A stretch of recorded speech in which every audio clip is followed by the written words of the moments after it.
todos. En primer lugar, me gustaría agradecer a todas las personas que han colaborado en este estudio, que ha llevado tantas horas, y bueno, incluso en la realización de la presentación, que hay gente colaborando desde México.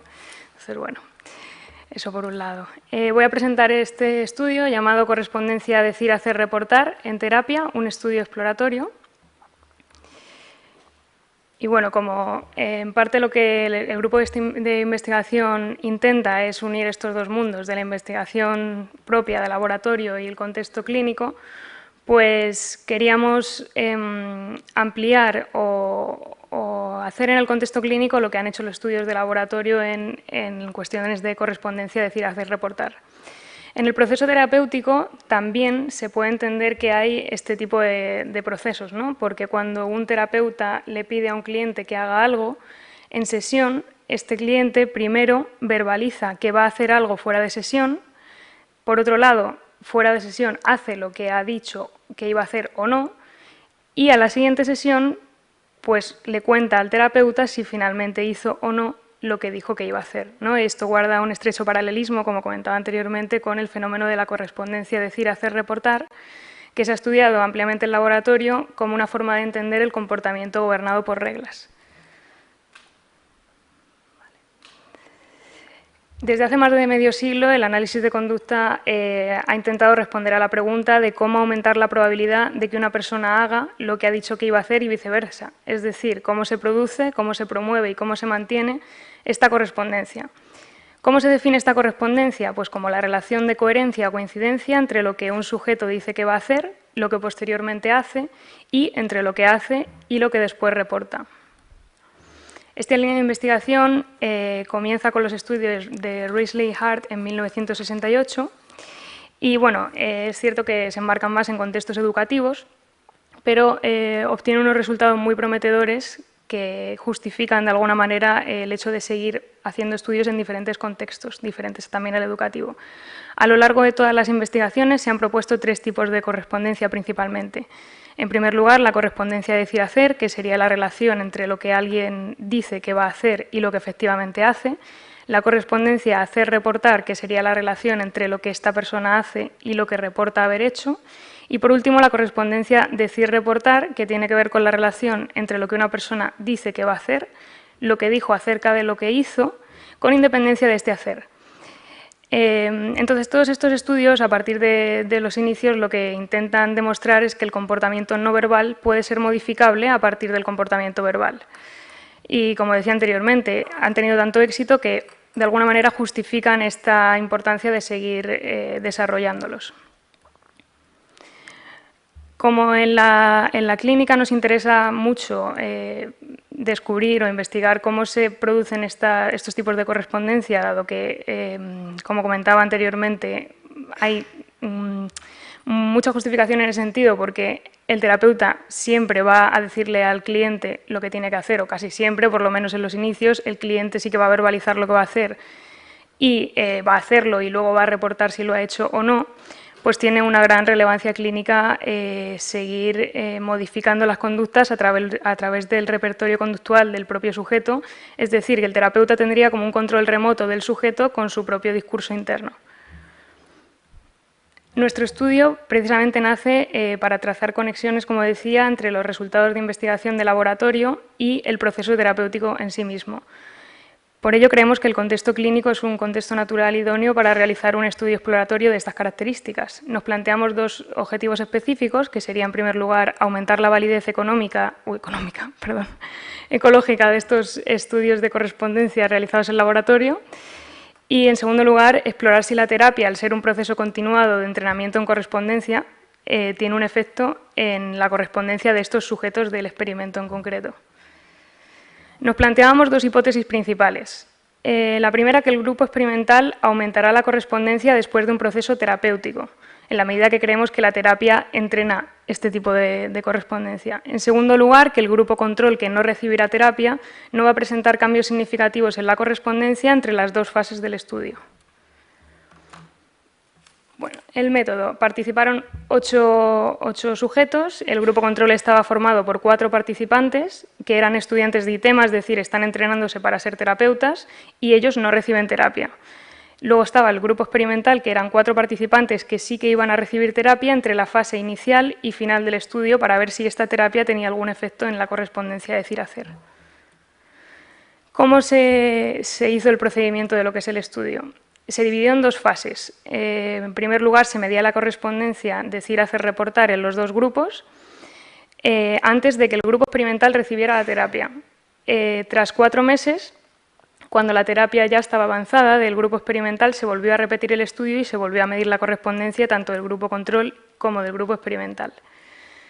En las 2 fases, inicial y final, primero se medía la correspondencia, se medía la variable decir mediante unos cuestionarios en los que se preguntaba ¿qué haríais en una situación de espera? Y se presentaban varias conductas que ahora presentaré. Una semana después se medía la variable hacer en una condición experimental simulando una situación de espera en la clínica psicológica donde recibirían terapia, ¿no? O sea, tenían el acceso a comida, bebida y actividades, que ahora detallaré, que compartían que eran similares a las que estaban presentadas en el cuestionario. Y una semana después de esta situación experimental se les volvió a pasar otro cuestionario similar al primero, con la diferencia de que en este sí se decía explícitamente que reportasen lo que habían hecho en esta sala de espera. Bueno, las conductas se podían dividir en 3 tipos principalmente, en comida, bebida y actividades. Pues se presentaban pues, un montón de alimentos, frutas, chocolatinas, etcétera. En bebidas también, un montón de tipos de bebidas y en actividades, pues leer, usar el móvil, acertijos, etcétera. Estos serían los cuestionarios del decir, que he dicho hace un momento, que pues, se le pedía a los participantes que harían, que escribiesen qué harían en una situación de espera, con las comidas, las bebidas y las actividades, en porcentajes. Esta sería la condición experimental, o sea, sería como la sala de espera, en la parte derecha donde a los participantes se les decía que estábamos haciendo un estudio de hábitos saludables y que además además de los cuestionarios también tenían que ser entrevistados por nosotros. Y mientras 2 de los sujetos estaban en la entrevista, los otros 2 estaban en la situación experimental de la espera, ¿no? Entonces ahí tenían el acceso a toda la comida, la bebida y a todas las potenciales actividades que podrían hacer o no, que aparecían en el cuestionario inicial del decir. Y una semana después se les vuelve a pasar el mismo cuestionario con la particularidad de que se les decía qué hicisteis en esta sala de espera en cuanto a estas 3 actividades. Para analizar los datos, pues bueno, los datos de los cuestionarios decir y reportar se registraron en forma de porcentajes. Para medir el hacer se realizó un sistema de categorías con el fin de registrar las conductas mediante grabaciones con el programa Observer XT12 y se calculó un índice de fiabilidad intrajueces con un resultado de 0,99 para el registro. Tras el registro se transformaron los datos de las grabaciones a porcentajes para poder compararlos con el decir y el hacer, y el reportar.